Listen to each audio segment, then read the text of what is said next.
لیکن جو ہی وہ پاس جاتی دونوں خاموش ہو جاتے۔ اس کی سمجھ نہ آ رہی تھی کہ آخر یہ گھر میں چل کیا رہا ہے۔ ایک دو بار تو اس نے حیدر کو بھی ان دونوں کے ساتھ سر جوڑ کر باتیں کرتے ہوئے دیکھا۔ اسے دیکھ کر وہ ہمیشہ کی طرح مسکرایا تھا۔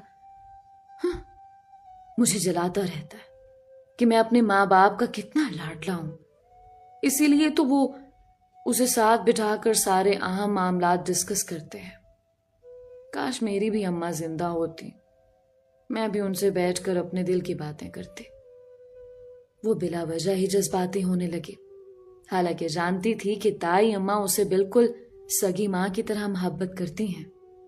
خالہ جان آ گئی تھی، گھر میں خوب رونق لگ گئی۔ سارے کازنز رات دیر تک جاگتے رہے۔ ایسے ہی ایک دن جب وہ اپنے کمرے میں کپڑے استری کر رہی تھی، خالہ جان آ گئی۔ ارے چلو بھائی، تم یہاں بیٹھی ہو، وہاں تمہارے متعلق بڑے بڑے فیصلے ہو گئے، چلو اب دیر مت کرو، پہلے ہی سب لوگ انتظار کر رہے ہیں۔ کیسے فیصلے خالہ؟ رباب تو حیران ہی رہ گئی، لیکن خالہ تو کچھ بتانے کے موڈ میں ہی نہیں تھی۔ ان کی تو خوشی کے مارے آواز ہی نہیں نکل رہی تھی۔ ارے بس چلو چلو جلدی کرو، خود ہی پتہ لگ جائے گا تمہیں۔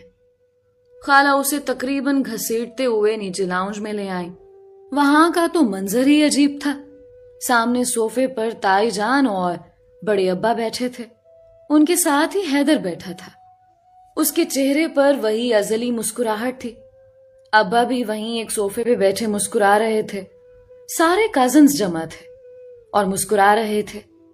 یا اللہ، میری شادی تو نہیں کرنے لگے سب، ایسے مجھے دیکھ کر مسکرا کیوں رہے ہیں؟ دل ہی دل میں سوچتی ہوئی رباب سیڑھیاں اترتی نیچے آئی۔ خالہ نے فٹافٹ اسے صوفے پر حیدر کے برابر بٹھا دیا۔ اس سے پہلے کہ وہ کچھ سمجھ پاتی، خالہ نے اس کے سر پر ایک لال سا دوپٹہ اڑا دیا۔ چلو بھائی، جلدی سے رسم شروع کرو، اپنی امانت کو دنیا کے سامنے انگوٹھی پہناؤ۔ یہ خالہ جان کیا کہہ رہی تھی اور کس سے کہہ رہی تھی؟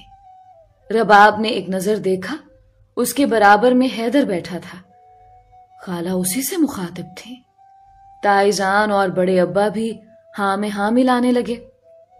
ہاں بھائی جلدی کرو، بہت عرصہ انتظار کر لیا، ہو جائے گی تمہاری پڑھائی بھی مکمل۔ میں بیمار رہتا ہوں، تمہاری خوشیاں دیکھ لینا چاہتا ہوں، اب جلدی سے میری رباب کو انگوٹھی پہنا دو۔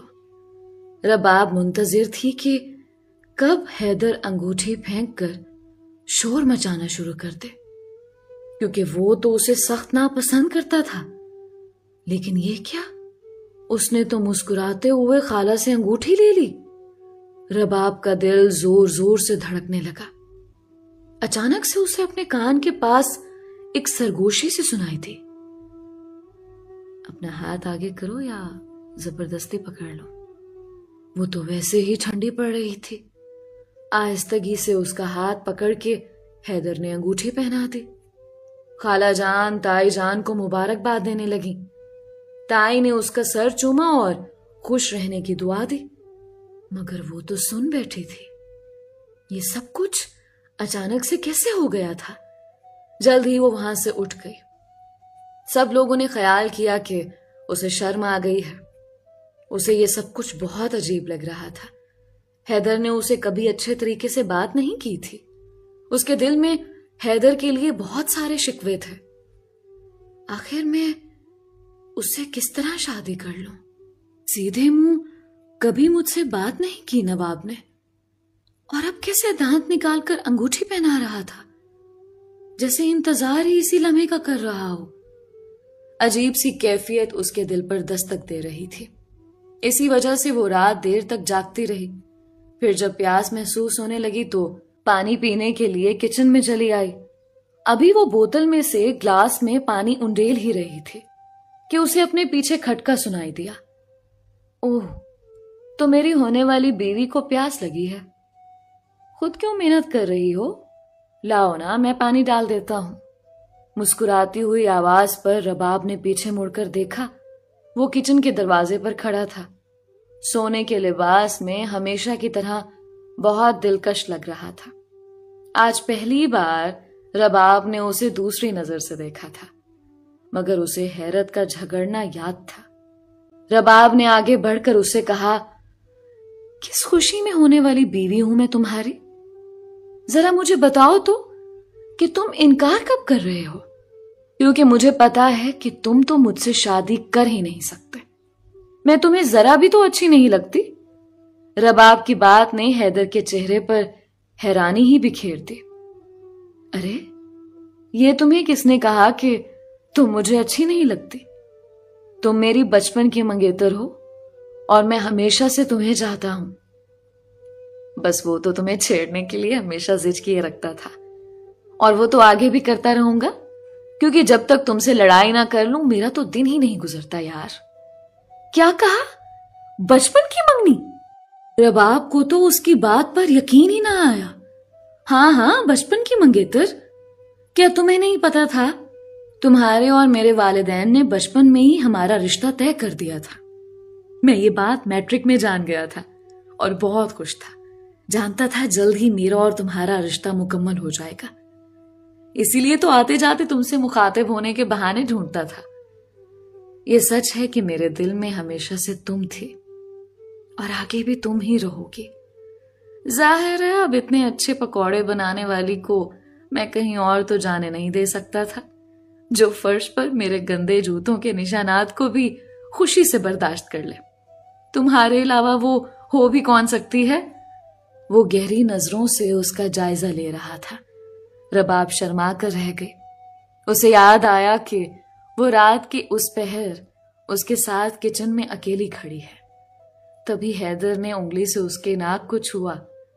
وہ کہہ رہا تھا کہ میں جانتا ہوں تمہیں پڑھنے کا بہت شوق ہے، مگر ابو تمہیں اجازت نہیں دیتے تھے، مگر میں نے ان سے بات کر لی ہے، انہیں تمہارے یونیورسٹی جانے پر کوئی اعتراض نہیں۔ نے کہا کہ بعد میں تمہیں خود اپنے ساتھ یونیورسٹی لے کر جایا کروں گا۔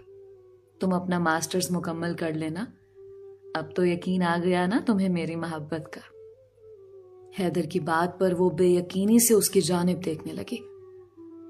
کیا واقعی بڑے ابا نے اسے اجازت دی تھی؟ اچانک سے اسے خیال آیا کہ حیدر نے ابھی کیا کہا تھا۔ نکاح کے بعد اسے پڑھائی کی خوشی بھول گئی، وہ شرم سے سرخ ہو گئی۔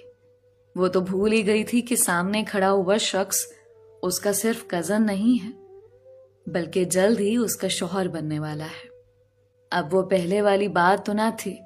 اس نے جلدی سے ہاتھ میں پکڑا ہوا گلاس میز پر رکھا اور بھاگ گئی۔ حیدر اسے روکتا رہ گیا۔ سیڑھیاں چڑھتے ہوئے ایک گہری مسکراہٹ رباب کے لبوں پر تھی۔ اسے یقین ہی نہیں آ رہا تھا کہ خدا نے اس کی زندگی خوشیوں سے بھر دی ہے۔